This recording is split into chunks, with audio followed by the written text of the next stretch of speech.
Hello, Sagittarius, Sun, Moon, Rising, and Venus signs. Kamusta kayo? Sana po nasa mabuti kayong kalagayan. Welcome back po sa Star Tarot. Kung bago kayo rito, welcome din kayo. Thank you sa inyong support.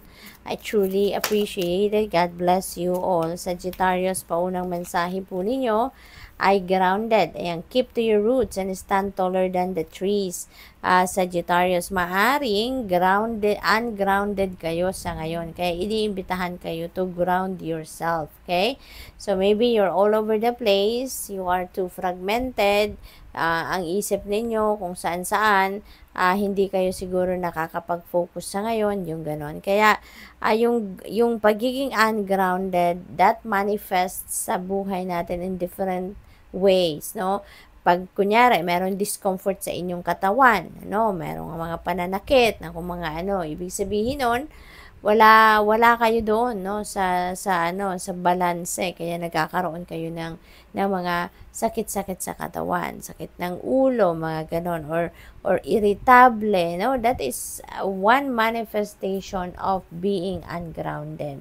So yun ang palatandaan ninyo dyan. Tsaka pag hindi kayo makapag-focus, hindi kayo makapag-concentrate, definitely, no, you are ungrounded. Kaya kailangan ninyong ibalik sa balanse ang sarili ninyo so that you can get grounded. Okay? Yung makapag-focus kayo muli, makapag-isip kayo ng mabuti lang, makapag-isip kayo ng positibo, yung ganon. What else? We have a reconnect. Ayan, Sagittarius. Maaaring yung reconnection na to is reconnection ninyo sa inyong sarili, sa inyong soul. Kasi ungrounded kayo. So, ibig sabihin nito, parang may disconnect kayo sa inyong soul, no? Maaring sa dami kasi ng inyong ginagawa, sa dami ng pinagkakaabalahan ninyo, kaya yun, ang tendency, napapabayaan nyo na din yung inyong well-being, at saka marami sigurong mga parte pa ng buhay ninyo, ng sarili ninyo areas, no, na hindi ninyo napagpo-focusan, yung hindi ninyo nabibigyan ng oras, panahon, at atensyon, no? Kaya this is inviting you to ground yourself so that you can reconnect with your soul, you can reconnect with yourself, you can get the balance back in your life. What else? We have clearing. Hala, pare-pareha, Sagittarius, magkakapatid ang mga mensaheng ito. So, you need to clear yourself talaga, okay? You need to clear yourself. You need to purify and detoxify yourself. Isama nyo na rito yung pagtatanggal, no, sa buhay ninyo ng clutter. Katulad na lamang ng mga tao, bagay, sitwasyon na siguro ipinag-worry nyo pa, kinaka-stress nyo pa, yung mga ganun. Pero, hindi naman talaga ito necessary sa buhay ninyo. Hindi na to mahalaga.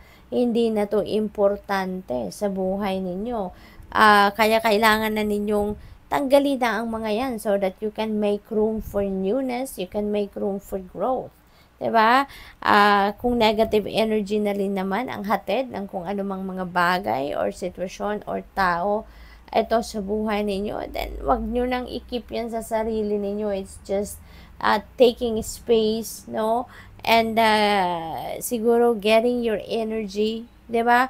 It's going to be energy draining na, diba? Kung hindi naman na yan nakakabuti sa inyo. So, it's time for you to let it go so that you can make room for newness. Okay? So, what else? We have learn. Take a lesson from the owls. Deeply observe the night and you'll become a little wiser in the day. Yan. So, siguro you are going to be focusing on learning. Okay? You are going to start learning something new. You're going to start to learn siguro baka mga life lessons, mga ganon. Aside from siguro may mga nag-a-advise sa inyo, you're going to learn from those. At saka baka meron din kayong naririnig ko parang self-help, no? Baka nagbabasa kayo or nakikinig kayo sa mga podcast, no, na self-help, 'di ba?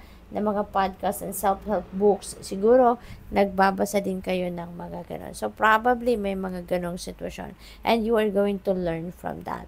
And this could also be life lessons talaga, no? Yung wisdom ninyo, mga experiences ninyo sa buhay, maaring you are learning so much from that, no, lately. So, good luck din sa'yo. So, tingnan natin kung ano pa ang mga mensahe para kay Sag.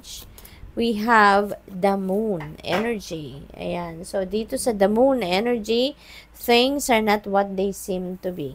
Okay? Kaya, parang deceiving, no? Ang ganap dito ng ibang sitwasyon sa buhay ninyo. Kaya, kailangan na ano muna kayo, kailangan na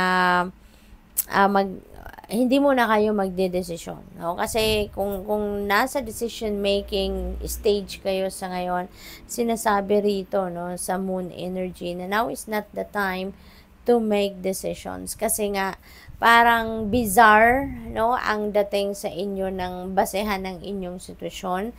Maybe because there are baka incomplete pa, no, yung ano ninyo, yung mga information na hawak ninyo, hindi pa kompleto, or baka nagre-research pa kayo, nagtatanong-tanong pa kayo, inaaral nyo pa, maaring ganun. Kaya wag muna kayong mag-jump into a decision, okay?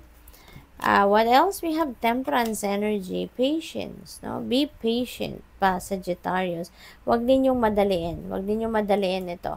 Kasi the more na, di ba, pag nirarush natin ang isang bagay, mas lalong, it's either mas lalong nadidelay, mas lalong nagkakaroon ng blockage, or mas lalong nagiging komplikado, or hindi naman nagiging successful. Hindi ba? Kaya ano muna tayo? Be patient. Okay? Be patient. Maghintay tayo ng tamang pagkakataon. Maghintay tayo ng divine timing. Okay? Kaya mahalaga na lagi tayo makikinig sa ating intuition. Lagi tayong makikinig sa mga intuitive messages na pinapadala sa atin ng divine universe. Kasi it will always lead us to the right path, to the right direction. It will lead us, no, kung ano na kung saan tayo dapat pumunta, ano na ang mga dapat nating gawin, anong dapat nating pagfokusan. Okay? What else? We have 5 of Wands in reverse, which is good. Kasi ibig sabihin nito na kung meron kayong conflict, no, with other people, meron kayong pag-aaway, disagreement, discussion with someone or with a group of people, dito, no, sinasabi na magkakaroon kayo ng compromise. Maaring you will enter a compromise, maaring tatapusin mo na yung conflict ninyo, makikipag-reconcile ka na, makikipag-usap ka, makikipag-transaction ka, no? What else? We have the Tower. Ayan, this is sudden change coming your way, Sagittarius. Merong bagong kaganapan sa buhay ninyo. Maaari lang, no, na kasi hindi, yung mga pagbabagong ito, hindi ninyo ito idea, hindi ninyo ito ginusto. No, this is the universe intervening in your circumstances para baguhin ang inyong sitwasyon.